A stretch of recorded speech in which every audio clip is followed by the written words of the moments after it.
Hey guys, in my last video I revealed to you what my latest Seiko purchase is, and it's this guy here, the big blue Seiko Tuna, the SBBN037, the navy blue colorway for this amazing timepiece. Now I've had this watch on my wrist non-stop for well over a week, so I'm ready to give you my in-depth review, and I'll switch perspectives in a second so you can see it up close. But before I do that, I also just want to encourage you, if you like this content, please hit that like icon and please subscribe to my YouTube channel. I'm really looking to ramp up production and put out more content on this channel. So please, again, if you happen to like what you see, subscribe and let me know what you think in the comments below. Alright, so let's flip perspectives and I'll show you this watch up close. Okay guys, let's go into the in-depth analysis for my latest Seiko Marine Master purchase. This is of course the SBBN037, or as I like to call it, the Big Blue Tuna, because this is the navy blue colorway for this watch. And it's kind of a successor to the more popular SBBN031 or 033, which is the matte black dial. But this one is similar to the 031 with respect to the shroud having just nice brushing along the sides here. But you also have the high polished crown with the Prospex logo on the crown, which is kind of a neat added feature. So let's talk about the dimensions first, because this is what probably will surprise a lot of people. A lot of people might think they can't pull off a watch of this size, but let me tell you right now, even if you have a wrist size that's under 7 inches, you could easily wear the Seiko Tuna. So let's start off with the common dimension here. I'll do this on camera. It's about a 47, just over 47 millimeter case, and that's like from the very edge of the shroud here to here. If you're looking at case thickness is about 15.5 millimeters, and that's if you include double dome Harlex crystal there. The lug gap here for the bracelet is about 22 millimeters. But let's talk about the most important dimension, I think, for wearability, and that's the lug to lug distance here. So you can see if I take my calipers and I measure from here to here, you're looking at about 44.5 millimeters, and that's what makes this such a wearable watch. If you flip to the side, you can see how the lugs themselves don't extend past the shroud here. So this means that this wears more like a 42 millimeter watch, I would say, even a 40. It's really surprising.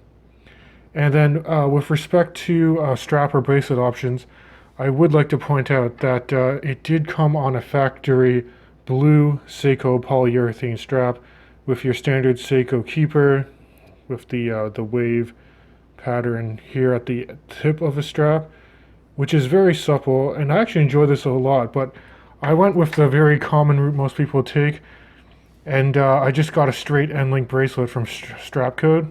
This is the oyster style bracelet, and I think it just completes the look of this watch.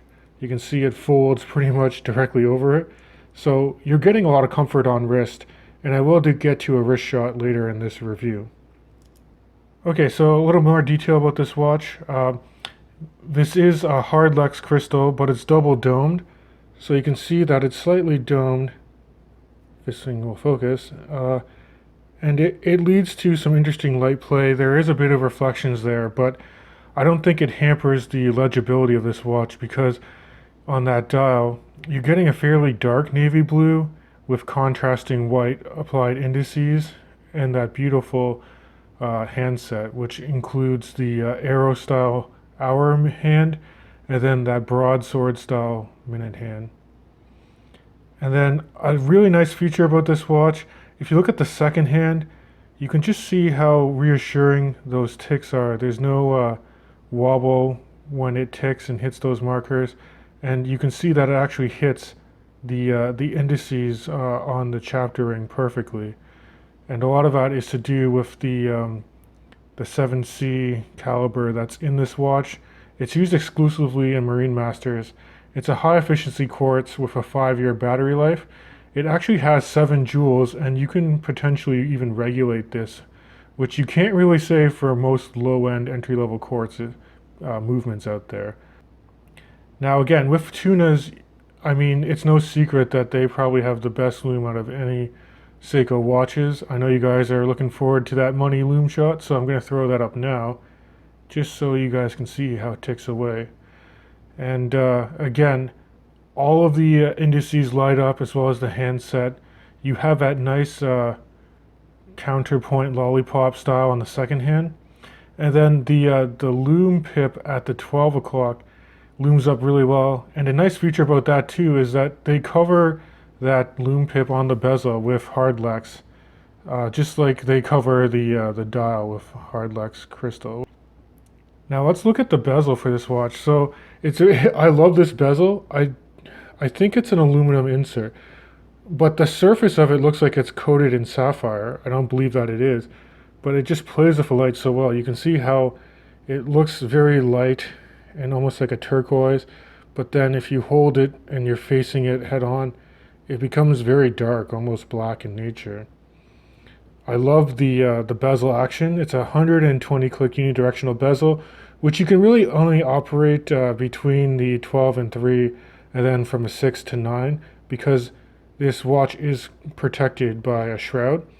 But it's very easy to grip, and operating it is a really joy, actually.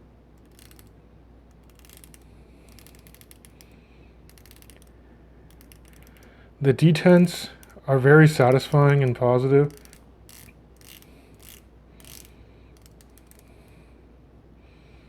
Whew, I gotta do that on camera, guys. And the alignment of the bezel with the chaptering, it's pretty spot on. Okay, if I move in on the dial a bit, it's kind of interesting because you can just see inboard of a chaptering where the applied indices are. The dial itself actually steps down closer to the center where the printing for the Seiko and Marine Master Professional are. So it's like a multi-level dial. And then you do have that prominent cutout there for your day and date display, which I do find is very useful to have both the day of the week and then the day of the month there. All right, flipping to the side, let's look at finishing a little. You can see again, as I mentioned, there's very nice brushing. It's like mostly horizontal brushwork along the sides of a shroud. The bezel, it's gnarled fairly well with the teeth there, and then there's a little bit of polishing like near, I think, the top of the shroud here, and then also on the crown is done in high polish, and you can see that prominent Prospex logo there. The crown itself is gnarled really well. There's no wobble, even though it doesn't have any crown guards. I like that it is offset to the 4 o'clock position because you can wear this without the crown digging into your wrist as much. Okay, flipping it over, you can see it's got the Seiko Tsunami Wave in the middle. And then it just tells you that this is the 300 meter watch that is suitable for saturation diving. You have the quartz caliber movement information printed there as well. But other than that, it's your standard Seiko screw and case back. Okay, let me throw it on the wrist so you guys can see how it wears. Okay guys, here's a wrist shot for you. As you can see, it wears very comfortable on my close to 7.5-inch wrist, now that it's hot and then my wrist swells in the summer. But again, this with a combination of an militia style bracelet, I think really just completes the look of the watch. And I would honestly say that it's one of the most comfortable big watches I've ever owned. And it's suitable for a large number of wrist sizes. Again, the way they design those lugs so that they don't extend past the case, and it just allows your bracelet or strap just to drape right over your wrist very, very comfortably. So overall, guys, I think this watch is a pretty compelling package. Okay, so are there any negative aspects to this watch? I mean, again, I will say I don't think there's a perfect watch out there. I think probably the most offensive thing to people about this watch in general is the pricing. You know, these the Seiko tunas trend around $1,000 US, and for that, most people are kind of put off by just the sheer size of it and some of the materials used. Like for example, the crystal. It's double dome hardlex, and I love how it just plays with the light. But at this price, I think a lot of people would like to see a sapphire crystal with an anti-reflective coating applied to it. Other negatives, I mean, the bezel, while it's very nice feeling, I would have liked to maybe had a sapphire insert on the bezel. But other than that, guys, if you can get over the price and you just want like that one dive watch you can just pick up and go and feel like you can do anything with, then this should be on your short list, definitely. This or the SBBN031, I would say, are the top two Seiko tunas in my mind. So that about wraps up this video, guys. Please let me know what you guys think in the comments below, and as always, I'll catch you in the next video.